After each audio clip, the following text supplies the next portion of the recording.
ఒక ప్రశాంతమైన అడవిలో బంగారు ఉదయకాంతులతో మెరిసే ఆ ప్రకృతిలో లూమా అనే చిన్న పిచ్చుక ఉండేది. లూమాకు అందరిలో కంటే ఎత్తుగా ఎగరడం చాలా ఇష్టం.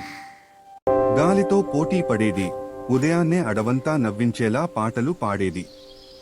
ఒక చల్లని మధ్యాహ్నం ఆకాశంలో నల్ల మేఘాలు కమ్ముకున్నాయి. గాలి బలంగా వీచింది.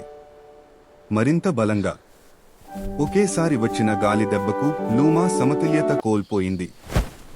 ఆమె కింద పడిపోయింది. మళ్లీ రెక్కలు ఆడించడానికి ప్రయత్నించినప్పుడు ఆమె పక్కన నొప్పి పుట్టింది. ఆమె రెక్క విరిగిపోయింది. చలికాలం రాబోతోంది. ఒక్కొక్కటిగా ఇతర పక్షులు దక్షిణ దిశగా ఎగరసాగాయి. అడవి నిశ్శబ్దంగా మారింది. మంచు కురవడం ప్రారంభమైంది. తన జీవితంలో మొదటిసారి లూమా చాలా చిన్నదిగా, చాలా ఒంటరిగా అనిపించింది. The snow is కానీ beautiful, మంచుతో isn't it? గడ్డకట్టిన It is, చెరువు but దగ్గర it's so మాస్ అనే cold. వృద్ధ Spring is just తాబేలు around the ఉండేవాడు. corner. మాస్ నెమ్మదిగా నడిచేవాడు, కానీ అతని హృదయం ఎంతో దయతో నిండిపోయింది. ప్రతిరోజు అతడు లూమాకు గింజలు, పండ్లు తీసుకొచ్చేవాడు. రెక్కలు విశ్రాంతి తీసుకోవచ్చు, చిన్నది, కానీ ధైర్యం మాత్రం పెరుగుతూనే ఉండాలి అని ప్రేమగా చెప్పేవాడు.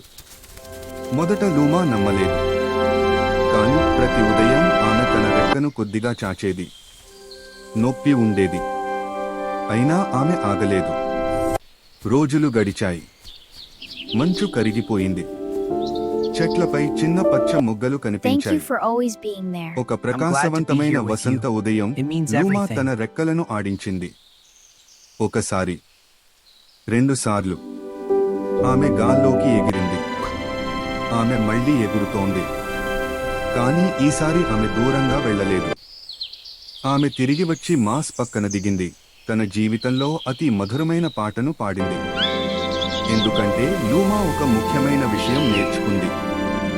నీకు విరిగిపోయినట్టుగా అనిపించినా నీ కథ ముగియలేదు.